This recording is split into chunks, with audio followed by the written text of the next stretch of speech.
тогаш опозицијата, јавно тврдеше дека согласно новиот закон за здравствена заштита, докторите ќе станат јавни службеници. Методологијата на политичка манипулација беше следна. Јавно од говорницата, сите пратеници имаа обврска гласно да зборуваат и критикуваат за тоа дека докторите ќе ги направиме државни службеници.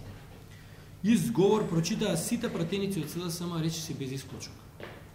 Тоа беше нивна партиска обврска. Иако верувам дека сите знаеа дека тоа не е точно и дека докторите, согласно законот, нема да бидат јавни службеници. Се обидував со сите сили на секој нивни повторувач да му објаснам дека тоа не е вистина, со цитирање на факти, споредби, дури и со читање на Уставот. Но моите напори останаа попусти.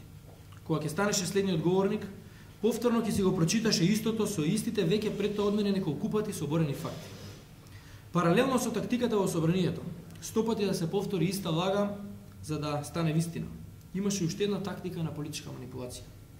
Неколку одбрани доктори со специјална задача од партискиот штаб има обврска оваа лага да ја шират како вистина меѓу своите колеги, доктори, и да ги убедуваат дека со новиот закон докторите ќе бидат претворени во административци и дека целта на законот била да се навредат докторите.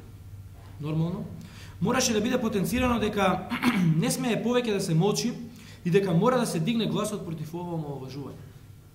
Типично за агитпроп политичарите. Ова обраќање не е ним на менето.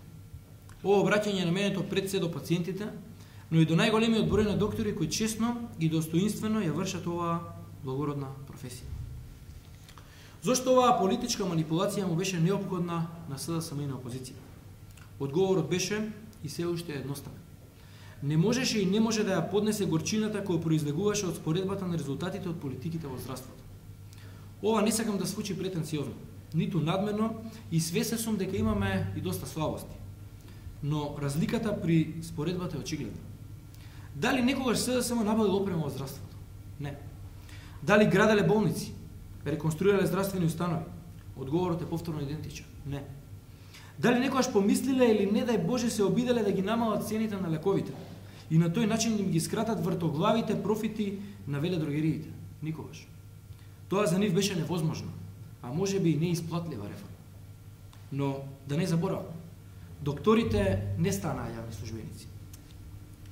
Оваа влада се тоа го реализира. Боли кога ќе се соочи со фактот дека ништо не си направил, а мора да критикуваш. Затоа денес, по истиот рецепт на политичка манипулација, мораа да го креираат ова незадоволство. За да можат, барем во нешто да направат споредба и да се пофалат дека СДСМ не направил ваква реформа. За мене е јасно зашто не направил. Реформите се по дефиниција болни. Ги загрозуваат до тогашните односи, однесувања, устројство и функционирање, нечи комодитет. Со цел да постават нови, кои ќе бидат поефикасни и понапред. Реформите го движат системот напред. Токму тоа представува системот за плаќање по успешност. Реформа која треба да овозможи поставување на целосно десубјективизиран систем на награди и казни. Систем кој силно ќе ги стимулира работниците, но исто така и силно ќе го дестимулира неизвршувањето на работните обврски. Систем кој не дозволува докторот чија врата се заклучува во 12 часот да добие иста плата со докторот кој е целосно посветен на своите пациенти и чија врата е отворена постојано за пациентите. Значи, повторувам уште еднаш. Системот за плаќање по успешност треба да ги наградува тие што се коректни и професионални кон пациентите, а да ги казнува тие што не се. Па зарем сите заборавивме на денот, кога отидов во контрола на поликлиниката на Битпазар и најдов на заклучена врата на докторот во 13 часот. Зарем јавноста заборави на поплаките за доктори од клиничкиот центар, кои иако на вратата од амбулантата им беше напишано дека почнуваат со работа од 8 часот, не отпочнуваа со работа пред 9:30. Зарем се заборави дека токму тогаш и јавноста и медиумите ме обвинуваат токму мене за оваа неорганизираност и за овој пристап кон работата. Овој систем на плаќање по успешност има за цел да ги реши токму овие и на нив слични проблеми, кои го правеа здравствениот систем неприфатлив и критикуван од пациентите. Од друга страна, не верувам дека се заборавија и примерите кои ги даваат секојдневно стотици доктори, кои го имаат посветено својот живот за доброто на пациентите. Оваа реформа не дозволува овие две категории да бидат ставени во исти кош. Тоа не е честно не е праведно. Тоа го убиваше ентузијазмот кај најуспешните. Со имплементација на оваа реформа, ова треба да се промени.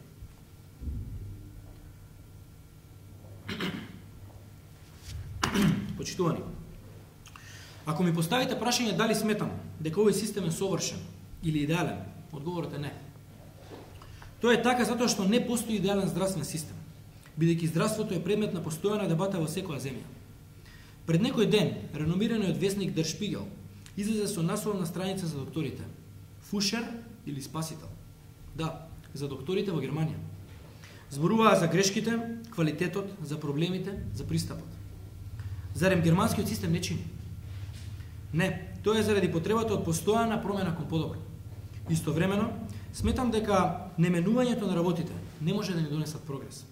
Само ќе не остават заглавени во проблемите што сите ги гледавме и за кои зборувавме дека мора да се решат и работите да се променат. Но работите не се менуваат сами од себе. Нив мора некој да ги промени. Како политичари бевме свесни за последиците од оваа реформа. Знаевме дека опозицијата ќе се обиде да искористи против владата, особено во овој предизборен период. Но тоа не поколеба да ја имплементираме. Иако сме свесни дека можеби ќе загубиме некој политички поен заради целата оваа пропагандна машинерија за која зборував и заради целата оваа креирана политичка манипулација. Но исто така знаеме дека ова ќе има долгорочен позитивен импакт на здравствениот систем. Оваа позитивна карактеристика за нас беше многу позначена од можноста да загубиме некој политички поен денес. Во продолжение на ова обраќање, сакам да се осврнам и на штрајкот организиран од една група на лекари. Штрајкот беше подготвуван и организиран по истиот модел кој го објаснив претходно. Со постојано повторување на невистини за моделот, во правец на тоа дека докторите ќе земаат 80% од платата. После 5 месеци примена на моделот, факт е дека само 6% од вкупниот број на доктори земале 80% од платата. При што најголем дел од нив се доктори кои од политички побуди или можеби од каприц воопшто не внесуваа податци во системот. Истовремено 445 лекари месечно се наградени и бројот на наградени од месец во месец постојано расте. Ако ова се фактите, тоа се поставува прашањето зошто постојано се повторуваше дека докторите ќе земаат 80% од платата. Одговорот е ист како и претходно. Исто сценарио, исти извршители и исти методи. Деновиве би рекол кулминираше оваа пракса на политичка манипулација со креираната дезинформација, дека сум имал план за 30% да ги намалам платите на сестрите и со тие пари да ги зголемам платите на лекарите. Овој пат болната политичка извитопереност на креаторите на манипулацијата беше мотивирана од потребата да се покаже масовност на штрајкот, што утре планираат да го финансираат и организираат пред владата. Видоа дека не им проаѓа така лесно сценариото со лажење и манипулација да креираат незадоволство, немаат масовност и не може да реализираат замислата на партискиот шеф да изведат на улица стотици доктори. Во изминатиот период, извршителите на оваа политичка манипулација се бореа да прикажат масовност, па често гледавме како пред министерството покрај докторите имаше и портири и болничари, облечени во бели мантили за да глумат доктори и да го пополнат бројот. Паралелно со ова, правеа невидена тортура на медицинскиот помошен персонал, но и на докторите кои не им се приклучија. Сега дрско и безобзирно ги манипулираат и медицинските сестри. Денес пред целата македонска јавност, не само што сакам да изјавам, туку сакам да го дадам мојот збор, дека никогаш ниту сум помислил, ниту сум мислел, ниту мислам да предложам или да спроведам мерка за намалување на платите на медицинските сестри, ниту за 30%, ниту за 1%, ниту било какво намалување на платите на медицинските сестри. Тврдам јавно и одговорно дека ова е само уште една од влагите кои се измислуваат за да се креира оваа политичка манипулација за која денес зборувам. Иста режија, исто сценарио, исти извршители, само лагата се менува. И сето тоа со цел и таргетирано. Почитувани, она што мене посебно ме загрижува во целата оваа креирана ситуација се пациентите. Сведоци сме дека последните денови се случува нешто што ниту еден совесен лекар не сме да го дозволи. Една група на доктори престана да ги оперира пациентите кои се болни од рак. Како резултат на ова, се преоптоварија докторите кои совесно вршат нивната дејност и почнуваат да се креираат листи на чекање за операција на пациенти болни од рак. Ова е целосно спротивно на Хипократовата заклетва, спротивно на етиката, на хуманоста, но и на човечноста. Со кое срце и душа некои од лекарите го прават тоа? Па уште од озгора ги убедуваат пациентите дека ние сме виновни што тие не оперираат. Јас можам да прифатам да не согласуваме, да полемизираме, да протестираат против политиките на Министерството, но никако не можам да се согласам пациентите да се користат како инструмент за остварување на политички, финансиски или било каков интерес. Па дури и остварување на некое право. Ниту е правилно, ниту хумано. А најмалку од се прифатливо во еден цивилизиран свет луѓето да бидат третирани како инструмент. Посебно погубно за целото општество, но и за човештвото, е доколку најтешко болните се користат како форма на притисок. Јас знам дека ова се правеше во минатото од некои центри на моќ, кога, например, се крира вештачки недостатоци на цитостатици.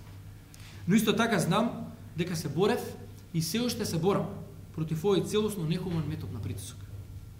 Дозволете ми на крај да апелирам до сите доктори кои од различни причини биле втурнати во ваква ситуација, да се потсетат на Хипократовата заклетва, особено на делот. Цитирам: свечено се колнам дека својот живот ќе го ставам во служба на хуманоста. Својата професија ќе извршувам совесно и достоинствено. Најважна грижа ќе ми биде здравието на мојот пациент. Ќе го почитувам човечкиот живот од самиот негов зачеток. Затварам цитат.